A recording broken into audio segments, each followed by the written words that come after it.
Hello, this is Soundout here, and I'm back with another filler video.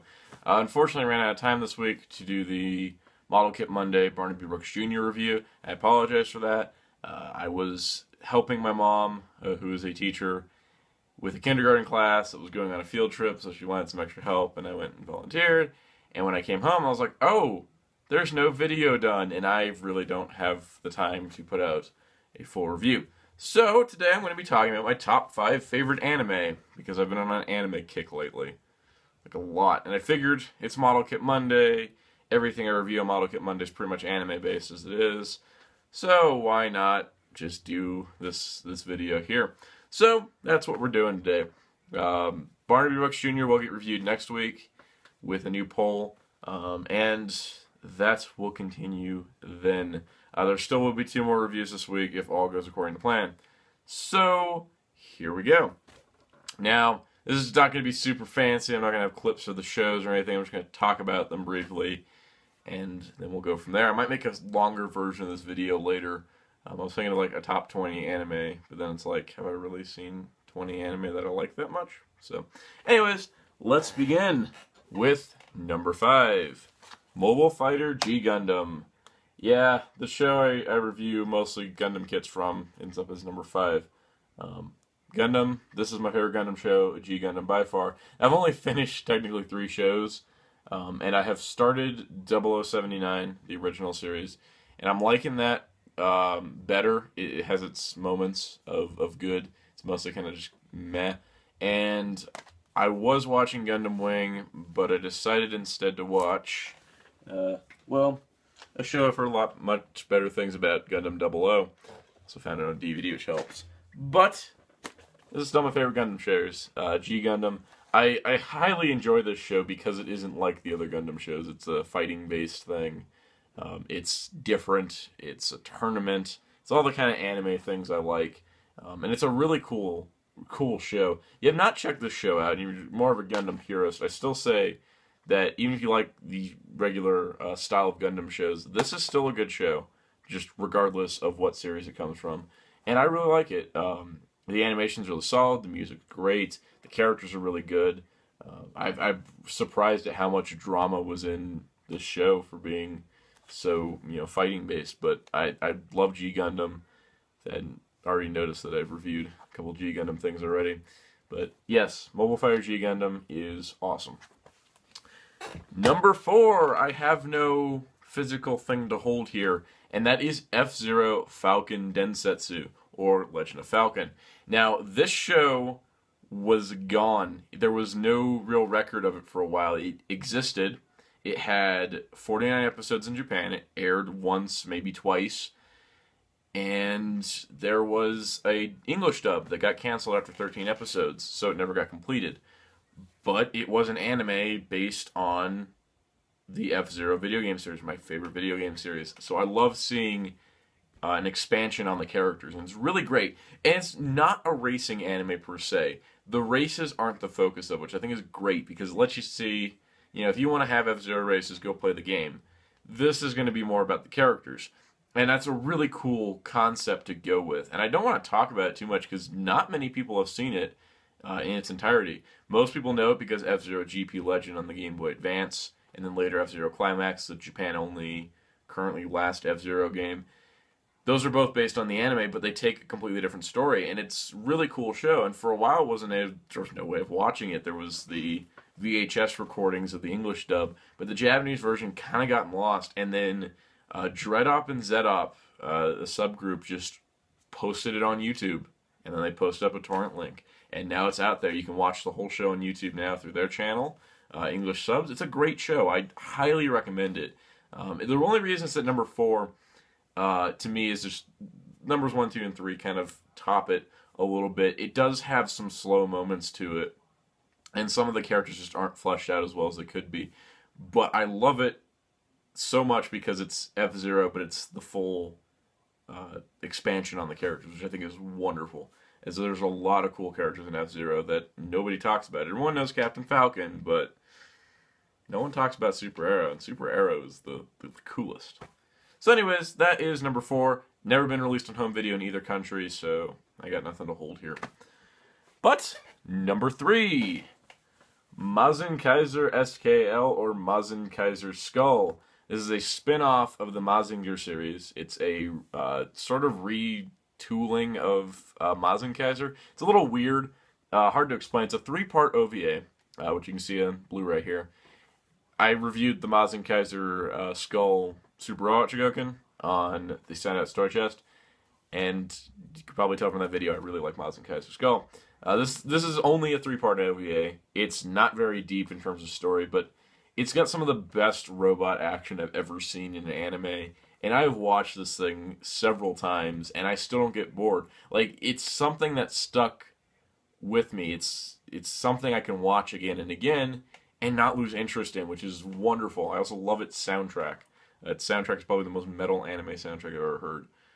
But yeah, it's a great OVA. It's just 3 parts. It's pretty much, it's formed as a movie on Netflix. It is on Netflix currently, and it's a movie there, which is kind of interesting. And the Blu-ray is pretty cheap on Amazon. It's less than $10 right now. This is a really great robot anime. It's a good mecha anime.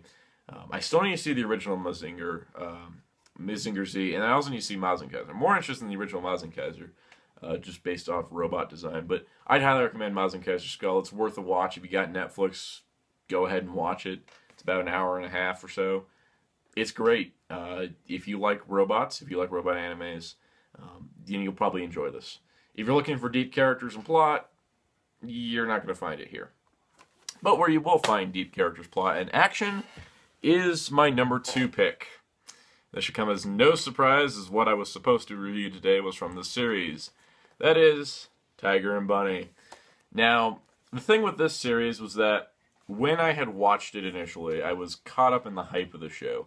There was SH Figuarts, there was all the merchandise, there was the logos, and then all the people were like, oh wow, this is like the greatest thing ever. And it's not the greatest anime ever, it is not the best ever made, but it is still pretty good. And I think what helps that is not just the series itself, but its movies as well.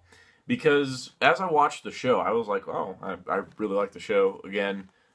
I got past the hype, I watched it again, and I was like, I still enjoy this show beyond the hype behind it, which is really good, because that means the show actually holds up. But the series itself is only 25 episodes, which I really think it should have a second season, personally. But it's got a lot of great things to it. The characters are interesting, the designs are varied, the cast is quite diverse, everyone has their own story, unless they're named Rock Bison. And there's a deep plot, a serialized plot in the second half that was really interesting. I don't want to talk about it at all, because it's something you really need to see for yourself if you don't already know about it or have seen it. But as the show itself is awesome. But something that did improve the show was its movies. First of all, Tiger and Bunny: The Beginning. Now, this may seem like a typical anime compilation movie, but it's actually just a director's cut version of the first 2 episodes that adds in additional scenes, about 10 minutes extra to the first 2 episodes. And then the second half of the movie is brand new, which is pretty cool. You have a whole new plot for the second half that hasn't been seen. All the new scenes they added build the depth of the characters. They do a lot of world building. You get to see the other heroes' transformations. You get to see their powers in use. You get to see how they got to each location in the show. It's neat to watch after seeing the first 2 episodes and then watching this and then seeing the things they changed. But what I actually recommend for anyone trying to get into the show, watch the beginning first and then start the show at episode 3 and go from there, because this pretty much replaces episodes 1 and 2 and is a better version of that. It adds the character depth, you see character interaction, you get to see some of the world building aspects, and it's really great. And I really think that this movie does not get enough credit. It doesn't get talked about as much as its sequel, which was Tiger and Bunny: The Rising. Now, this movie was just fantastic. I thought as an epilogue film, it did some great things. It fleshed out one of the main heroes as a character, introduced a new hero. It was a little bit of a jerk. But overall, this movie, while it's not necessarily the continuation that we needed for the series and does not pick up directly after the show, and nor does it really continue off of a couple of the plot threads that were there, it feels complete. Like, by the end of The Rising, I'm like, alright, I am content if this is all of the show I ever get. But I still see the potential for more. There's a deep world that really could get explored if they made some more movies or another show. I would love to see another season, but maybe just another movie. I think a third movie would be great. So there is that. Tiger and Bunny is a great show. For anyone that's a fan of superheroes, whether they're Japanese superheroes, American superheroes, if you like anime, this is a good show for a wide variety of audiences. It's really good, and I highly recommend it. But that comes to the number one slot. What is my favorite anime of all time? And this could change, maybe. This whole list could change based on more anime I've been watching. But my current number one pick for my favorite anime is King of Braves Gao Gaigar, which you can see has 2 big box sets. Now this show is probably just one of my favorite shows in general, but it is definitely my favorite anime. This is the Super Robot series made by Sunrise that is part of the Brave series. This is the last of the main Brave series. Now it was a line that Takara started to replace Transformers in Japan, and throughout the show they did some really cool stuff. For a final series to the Brave series, because I think it kind of made the whole thing bankrupt, they have some beautiful stock transformation sequences. The transformation combining sequences for the mecha are awesome. You get a mixture of sentient robots as well as piloted mecha, which I don't think I've seen. Usually they stick to they're either sentient or they're piloted. This mixes the two together, which is really awesome. Not to mention the fact that the human cast is quite interesting. Usually when you have a human cast and there's robots around, they kind of get overshadowed and they're not too interesting. But the human cast actually have their own little story going on.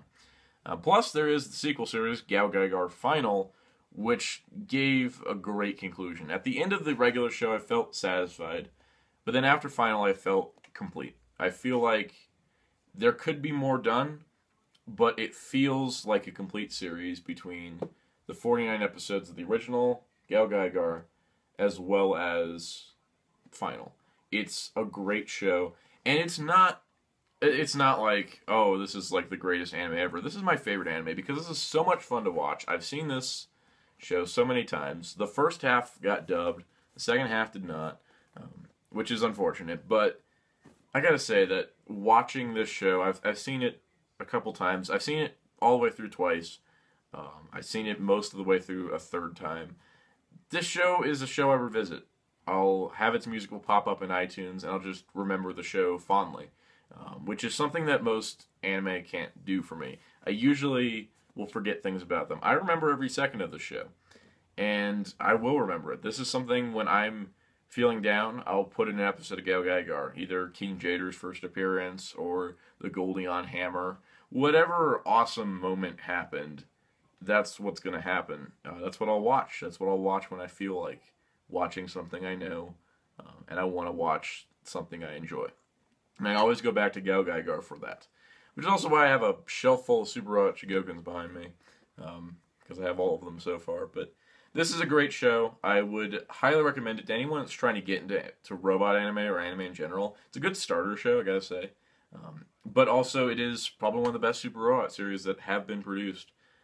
It's really good. That's pretty much all I can say. I love this show so much that I own it on DVD in these 2 gigantic sets. I don't even own the slim packs. I own the full, here's 5 volumes in each, which takes up a ton of shelf space. But that is my top 5 favorite anime. I gotta say that I recommend all of them, naturally. But that is all. I apologize again for the lack of review. Next week will be Barnaby Brooks Jr. He will get reviewed. That's the end of it. That will happen. I'm going to film the review tomorrow, so it'll be all ready to go. And you can check out Soundout's Toy Chest on Thursday, and the Soundout review on Saturday, which will both go up on time. That I will make sure of. But anyways, until then, be sure to check out HeroTaku.com for all your anime news and more. And till next time, this is Soundout saying.